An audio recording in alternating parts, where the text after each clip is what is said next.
আসসালামু আলাইকুম বন্ধুরা, আজকে আমি একটা ইলিশ মাছের পাতোয়া করে দেখাবো। এটা আমার শ্বশুরবাড়ি এলাকায় বলে পাতোয়া। তো তোমরা কে কিভাবে বলো, আমি আজকে রান্না করলে তোমরা এটা জানাবে। তো আমার হাজবেন্ড সকালবেলা একটা ইলিশ মাছ এনে, তাজা ইলিশ মাছ বলো যে এটা পুরোটা পাতোয়া করার জন্য, তাদের দেশে এটাকে পাতোয়া বলে। তো কাঁচা ইলিশ মাছ কষিয়ে রান্না করে আর কি। তো দেখো কীভাবে রান্না করতেছি। তো ইলিশ মাছটার মধ্যে একটু প্রথমে হলুদ মরিচ ধনিয়া একটু মাখিয়ে রেখেছি লবণ দিয়ে। তারপরে এখন আমি কড়াইয়ের মধ্যে তেল দিয়ে পেঁয়াজ দিয়ে কাঁচামরিচ দিয়ে একটু লাল লাল করে আবার পেঁয়াজ বাটা দিয়ে দিলাম। তো দেখো কতগুলো টমেটো দিয়ে দিলাম। এটা ভালো করে কষাবো, একদম কষিয়ে গলে যাবে। তো পেঁয়াজ কাটাও দিয়েছি, আবার পেঁয়াজ বাটাও দিয়েছি। তারপরে একটু হলুদ, একটু ধনিয়া, একটু মরিচের গুঁড়া সামান্য দিয়েছি। দিয়ে গরম পানি দিয়ে এটা একটা ঢেকে দিব, টমেটো আর আমার পেঁয়াজটা যেন ভালো করে কষে যায়।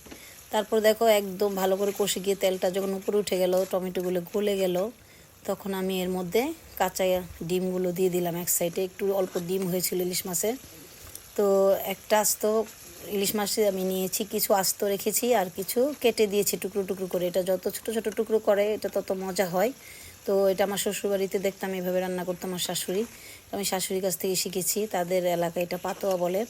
আমরা ছোটোবেলা থেকে শুনেছি এটা, আমার মা বলতো ভুনা, ইলিশ মাছ ভুনা, কিন্তু এরকম কাঁচা করতো না, একটু ভাজি করে নিত। কিন্তু আমি সব মাছ একটু ভাজি করে খাই, কিন্তু আমার হাজব্যান্ড আবার ইলিশ মাছটা এভাবে কাঁচা মাছটা এটা রান্না করতে বলে। কাঁচা মাছটা এটা খেতে পারে, কিন্তু এটা অন্যরকম টেস্ট হয়। তোমরা একবার হলেও ঘরে করে দেখো।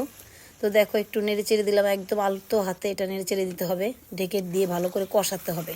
তো এটা আর এখন কাঁচা নেই, এটা একদম ভালো করে কষে গেছে। আমি এখন দিয়ে দেবো গরম পানি, পরিমাণ মতো, যার যার পরিমাণ মতো সবাই দিবে। তো আমার হাজব্যান্ড একটু ভিজা ভিজা ঝোল ঝোল খেতে পছন্দ করে, একদম শুকনা পছন্দ করে না। তো আমি ঢেকে দিলাম। কিছুক্ষণ ঢেকে দেওয়ার পরে, রান্না হওয়ার পরে যখন ঝোলটা শুকিয়ে গেল, ঘন হয়ে গেল, তখন আমি দিয়ে দিলাম কিছু ধনিয়া পাতা আর কিছু কাঁচামরিচ। এখন আরেকটু জাল দিয়ে আরেকটু ঝোলটা শুকাবো, আরেকটু রান্না করব। তো দেখো এই তো হয়ে গেল ইলিশ মাছের পাতোয়া। তো সবাই কেমন, আমার ভিডিওটা কেমন লেগেছে একটু জানাবে। তো আমার পাতোয়ার ফাইনাল লুকটা দেখো কেমন হয়েছে, খেতে অনেক টেস্ট হয়েছিল। তো ভালো থাকবে সবাই, আল্লাহ হাফেজ।